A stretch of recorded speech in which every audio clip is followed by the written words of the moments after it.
ஒரு நாடுன்னு இருந்தால் பஞ்சம் இல்லாமல் இருக்கணுங்க, பசி இல்லாமல் இருக்கணும், அத்தனை பேரும் படித்து இருக்கணும், அத்தனை பேருக்கு வேலை இருக்கணும். இன்றைக்கி என்ன நிலைமை நீங்கள் எடுத்து பாருங்களேன்.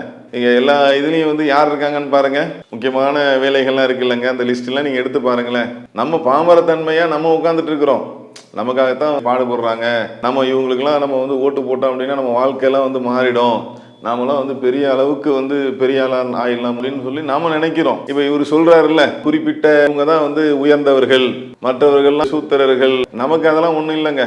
ஏன்னா திருமறை குர்ஆன் சொல்லுகிறது, கடவுள் வந்து அனைவரையும் ஒரு ஆண் ஒரு பெண்ணிலிருந்து தான் படைத்தார், அனைவரும் சமந்தான், அனைவரும் சகோதரர்கள் தான். இதுதான் திருமறை குர்ஆன் சொல்றது. அஸ்ஸலாமு அலைக்கும் வரஹ்மத்துல்லாஹி வபரகாத்துஹு.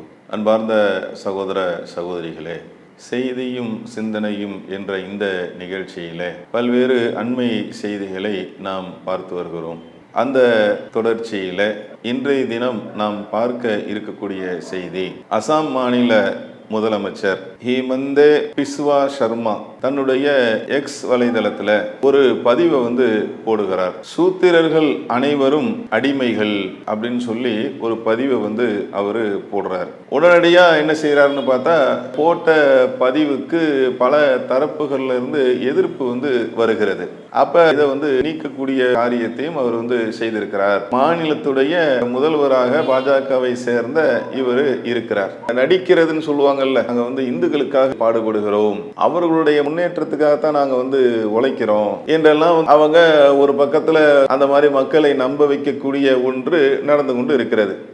ஆனா அவ்வப்போது பாத்தீங்க அப்படின்னா இது மாதிரி அவங்களுடைய உள்ளத்துக்குள் இருக்கக்கூடிய செய்தி, அவங்களுடைய நினைப்பு, அவங்களுடைய சிந்தனை வெளிப்படுத்தக்கூடிய ஒரு நிகழ்வும் அவ்வப்போது நடந்து கொண்டுதான் இருக்கிறது. நீங்க இந்த பதிவை வச்சு நீங்க பாருங்களேன், அவர் என்ன சொல்ல வராரு, எல்லாருமே வந்து இந்துக்கள் தான் அப்படின்னு இருந்தாலும் பார்ப்பனியம் அதை வந்து மேல தூக்குறார். சூத்திரர்கள் என்று சொல்லக்கூடிய அதை வந்து கீழே இறக்குறார். இதுக்கு பேர் தான் வந்து இந்த மனு தர்மம் சனாதான அப்படின்னு சொல்லி சொல்லுவாங்க. அனைவரும் சமம்தான் என்ற ஒன்றை ஏற்றுக்கொள்ளாத ஒரு சிந்தனை, ஒரு தன்மை. பார்ப்பனர்கள் என்று சொல்லக்கூடியவர்கள் தான் வந்து உயர்ந்தவர்கள், மற்றவர்கள்லாம் வந்து இவர்களோடு ஒப்பிடும்போது தாழ்ந்தவர்கள்.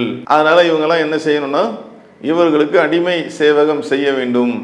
அப்ப எல்லா மனிதர்களும் ஒண்ணு, எல்லா மக்களும் வந்து ஒண்ணு என்கின்ற பார்வை அரசியலுக்காக ஓட்டுக்காக நாடகம் ஆடினாலும் நடித்து கொண்டு இருந்தாலும் இங்க என்ன நிகழ்வு, இது போன்று அவ்வப்போது வலைதளங்களிலே சமூக ஊடகத்திலே தங்களுடைய கருத்தினை அவர்கள் பதிவு செய்கிறார்கள். இதை நம்ம ஆழமா வந்து புரிஞ்சுக்கணும். அப்புறம் என்ன செய்யறது, வழக்கமா சொல்றது மாதிரி எங்களுடைய கருத்து இல்லை, அது அப்படியாக்கும், இது இப்படியாக்கும். நமக்கு எல்லாம் மக்களுக்கு பழக்கமான ஒண்ணுதான். எச் ராஜா என்று சொல்லக்கூடிய அவங்க இது மாதிரி ஏதாவது ஒண்ணு வந்து போட்டுட்டு அதுக்கப்புறம் இல்ல அவர் போட்டாரு, இவர் போட்டாரு, அட்மின் போட்டாரு என்று சொல்லக்கூடிய தகவல் எல்லாம் நம்ம வந்து பார்த்துட்டு தான் இருக்கிறோம். என்னோட முகநூலில் என்னோட அட்மின் தான் எனக்கு தெரியாம பண்ணியிருந்தாலும் கூட அது பாரதிய ஜனதா கட்சியை பொறுத்தவரை அந்த மாதிரி அவர் போட்ட தகவலை பல தரப்புகள் இருந்து எதிர்ப்புகள் வந்தவுடன் நீக்கிறாரு. நம்ம நாட்டுடைய அரசியல் சாசனம், இந்தியர்கள் என்று சொன்னால் அனைவர்களும் சமம், அவங்க எந்த இதை சார்ந்து இருந்தாலும் அனைவர்களும் சமம் என்று சட்டம் வந்து அரசியல் சாசனம் நமக்கு பல்வேறு சட்டங்களை நமக்கு வந்து சொல்லி தருகிறது. அப்படிதான் நம்ம நாட்டு சட்டத்தை அமைத்திருக்கிறார்கள். அப்ப இங்க பாத்தீங்க அப்படின்னா என்ன வருது, ஒரு சாரார் தான் உயர்ந்தவர்கள், மற்றவர்கள் வந்து தாழ்ந்தவர்கள் என்று சொல்லக்கூடிய இந்த சித்தாந்தம் எவ்வளவு டேஞ்சரான ஒண்ணுன்னு பாருங்க. இன்னைக்கு காலகட்டத்தில் தீண்டாமை நிறைய இடங்கள்ல, தமிழகத்துல கூட இரட்டை கோலை முறை இருக்கிறது. அதே மாதிரி ஒருத்தர் இறந்துட்டாங்கன்னு சொன்னா அவருடைய அந்த உடலை அடக்கம் செய்வதற்கு கூட ஒரு சாராருடைய அந்த பகுதியை சார்ந்து, ஒரு தெருவை சார்ந்து அவங்க செல்லக்கூடாது. இன்னும் ஆடை முறையில் கூட ஒரு குறிப்பிட்ட இதில் அவங்க வந்து இருந்தாங்கன்னு சொன்னால் அவங்களுடைய ஆடையை இப்படி தான் அணிய வேண்டும். ஒரு சில இடங்களில் அவங்க போனாங்கன்னா அவங்க துண்டு எடுத்து தன்னுடைய இடுப்பில் கட்டிக்கொள்ளும். எல்லாரும் மனிதர்கள் தானே, எல்லார் உடம்புலையும் ரத்தம் தானே ஓடுது, தாய் வயிற்றிலிருந்து தானே நம்ம பிறந்திருக்கிறோம். அவ இந்த கான்செப்டை என்ன செய்யறதில்லை, இவர்கள் ஏற்றுக்கொள்வதில்லை. அப்போ தீண்டாமையுடைய மிக முக்கியமான அடித்தளமாக இருக்கக்கூடிய ஒன்று தான் இந்த மனு தர்மம், சனாதானம் என்று சொல்லக்கூடிய வெவ்வேறு பேர்கள் இருக்கிறது. எல்லாம் வந்து சமம் கிடையாது என்று சொல்லக்கூடிய, சமம் இல்லை என்று சொல்லுவதனால அங்கே என்ன ஆகுது, ஆட்டோமேட்டிக்காக பார்த்தீங்கன்னா அங்கே ஒரு தீண்டாமை வந்து உருவாகிறது. இவர் வந்து உயர்ந்தவர், நீ வந்து தாழ்ந்தவர் என்று சொல்லும் பொழுது அந்த மாதிரி உருவாவதா இல்லையா? இந்த சிந்தனை, இந்த சித்தாந்தம் மனித குலத்துக்கே உகந்தது அல்ல. மனிதர்கள் என்ற அந்த கோட்பாடு இருக்கு பார்த்தீங்களா, நீயும் மனிதன் நானும் மனிதன் என்ற அந்த கோட்பாடு தான், அதுதான் சிறந்தது, அதுதான் அனைவருக்குமான ஒன்று, அதுதான் நாட்டினுடைய நலத்திற்கான ஒன்று. இதுல நீங்க உயர்ந்தவன் தாழ்ந்தவன் என்று பிரியக்கூடிய ஒன்று, மனிதர்களே அடிமை செய்வதற்கு முயற்சி செய்யக்கூடிய ஒன்று வந்து நம்ம அரசியல் சாசனம் இருக்கக்கூடிய இந்த சுதந்திர இந்தியாவில் நம்ம நாட்டுக்கு வந்து உகந்தது கிடையாது. மக்கள் வந்து கவனிக்க வேண்டிய ஒன்று என்னன்னு பார்த்தீங்கன்னா, நம்ம நாட்டில் தேர்தல் நடைமுறை இருக்கிறது. இப்போ சமீபத்தில் கூட நம்ம தேர்தல் சந்திக்க இருக்கிறோம், நாடாளுமன்ற தேர்தல். தேர்தல் பிரச்சாரம் மற்ற விஷயங்கள்லாம் இவங்க சொல்றதெல்லாம் வந்து அது ஒரு பக்கம். இன்னைக்கு நீங்கள் தொலைக்காட்சி மற்ற விஷயங்கள்லாம் நீங்கள் பார்த்தீங்க அப்படின்னா என்ன ஆகும், அவங்க பேசக்கூடிய சொல்லக்கூடிய அவங்க நடக்கக்கூடிய அதெல்லாம் வந்து ஒரு விதம். மக்கள் மனசுல வைக்கக்கூடியது என்னன்னா, இவங்களுடைய இந்த தன்மை இருக்குல்ல, அவங்களாம் அறியாம அவங்க மனசுல இருக்கிறது வெளியில வருது பார்த்தீங்களா, இதைத்தான் கருத்துல கொள்ளணும். இது சாதாரண ஒண்ணு கிடையாது. ஒத்துமையாக அண்ணன் தம்பிகளாக மாமான் மச்சான்களாக வாழக்கூடிய இந்திய மக்களை, தமிழ்நாட்டு மக்களை பிரிக்கக்கூடிய ஒன்று. இவங்க சொல்லக்கூடிய இந்த தர்மத்தினால் இவங்க வந்து இந்த ஏற்றத்தாழ்வு கற்பிச்சு இவங்க வந்து மேல இருக்கணும், மற்றவர்கள் எல்லாம் அவர்களுக்கு அடிமையாக கீழே இருக்க வேண்டும் என்ற இந்த சித்தாந்தம் இது மறுபடியும் ஜெயிச்சதுன்னா எப்படி இருக்கும்?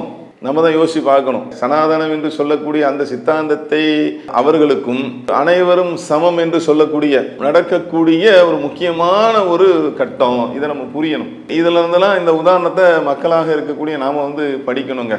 அசாமுடைய இந்த முதல்வர் சொல்லியிருக்கக்கூடிய இந்த கருத்து இருக்குல்ல, இந்த மாதிரி கருத்துக்களை வைத்துதான் நாம வந்து சில பாடங்களை படிப்பினைகளை நாம வந்து தெரிந்து கொள்ள வேண்டும். இந்த தேர்தல்லாம் வந்து நெருங்கக்கூடிய நேரத்துல நம்ம எப்படி வந்து நம்ம செயல்பட வேண்டும் என்பதை நாட்டுடைய வளர்ச்சிக்கு, நாட்டுடைய நல்ல நிலைக்கு, மத வெறுப்பு அரசியல் தீண்டாம எப்ப பார்த்தாலும் நல்லா பார்த்தீங்கன்னா நாட்டு மக்களுக்கான இந்த நாட்டை முன்னேற்றுவதற்கான சிறப்பான திட்டங்கள் அதெல்லாம் வந்து முன்வைக்கப்படுகிறதா அப்படின்னு பாருங்க. ஒரு பக்கத்தில் எத்தனையோ இளைஞர்கள் வேலை இல்லாமல் இருக்கிறார்கள், திண்டாடி கொண்டு இருக்கிறார்கள் அவங்களுடைய முன்னேற்றத்திற்கு. அது மாதிரி வந்து விவசாயிகள் சம்பந்தமாக நம்ம வந்து பார்க்கலாம். பொதுமக்களுடைய அன்றாட அந்த வாழ்க்கையுடைய நிலை வந்து தரம் உயர்ந்திருக்கிறதா? வெள்ள நிவாரண விஷயத்துல கூட பொதுமக்கள் பாதிக்கப்பட்ட அளவுக்கு அவங்களுக்கு நிவாரணம் வந்து வழங்கப்பட்டிருக்கிறதா? தமிழக அரசாங்கம் கேட்டதை ஒன்றிய அரசாங்கம் தந்திருக்கிறதா? இதெல்லாம் நம்ம ஆழமா யோசிக்கக்கூடிய ஒரு விஷயம்தான் அது. இந்த மாதிரி வந்து நாட்டுக்கு தேவையான திட்டங்கள் முன்வைக்கப்படுகிறதா, அல்ல தேவையில்லாத அப்படின்னா வந்து மனிதர்களுக்கு வந்து அந்த வெறுப்பை வந்து தூண்டுற மாதிரி, மதத்துடைய அந்த வெறுப்பை வந்து தூண்டக்கூடிய அது சம்பந்தமான செய்திகள், அது சம்பந்தமான சொல்லப்படுகிறதா? அப்போ இதை தான் நம்ம உணரணும். ஒரு நாடுன்னு இருந்தால் பஞ்சம் இல்லாமல் இருக்கணுங்க, பசி இல்லாமல் இருக்கணும், அத்தனை பேரும் படித்து இருக்கணும், அத்தனை பேருக்கு வேலை இருக்கணும். இன்னைக்கு என்ன நிலைமை நீங்கள் எடுத்து பாருங்களேன். நீங்கள் எல்லா இதுலேயும் வந்து யார் இருக்காங்கன்னு பாருங்க, முக்கியமான வேலைகள்லாம் இருக்கு இல்லைங்க, அந்த லிஸ்ட்லாம் நீங்கள் எடுத்து பாருங்களேன். நம்ம பாமரத்தன்மையாக நம்ம உட்காந்துட்டு இருக்கிறோம், நமக்காகத்தான் பாடுபடுறாங்க. நம்ம இவங்களுக்கெல்லாம் நம்ம வந்து ஓட்டு போட்டோம் அப்படின்னா நம்ம வாழ்க்கையெல்லாம் வந்து மாறிடும், நாமெல்லாம் வந்து பெரிய அளவுக்கு வந்து பெரிய ஆளான் ஆயிடலாம் அப்படின்னு சொல்லி நாம நினைக்கிறோம். இப்ப இவர் சொல்றாருல்ல, குறிப்பிட்டவங்க தான் வந்து உயர்ந்தவர்கள், மற்றவர்கள்லாம் சூத்திரர்கள். நமக்கு அதெல்லாம் ஒண்ணும் இல்லைங்க. ஏன்னா திருமறை குரான் சொல்லுகிறது, கடவுள் வந்து அனைவரையும் ஒரு ஆண் ஒரு பெண்ணிலிருந்து தான் படைத்தார், அனைவரும் சமந்தான், அனைவரும் சகோதரர்கள் தான். இதுதான் திருமறை குரான் சொல்றது. ஆனா இங்க இவங்க சொல்ற இந்த கருத்துக்கு பாருங்க, இதை வச்சுக்கிட்டு நீங்க பாருங்க, நம்ம நாட்டில் வந்து உயர் பதவிகள்லாம் இருக்குல்ல, முக்கியமான போஸ்டிங்லாம் இருக்குல்ல, அதில் யார் இருக்காங்கன்னு மட்டும் நீங்கள் பாருங்கள். அப்போ இதையெல்லாம் யோசித்து நம்ம என்ன செய்யணும்? இவர் இன்னைக்கு அவருடைய எண்ணத்தை வந்து வெளிப்படுத்தியிருக்கிறாரு.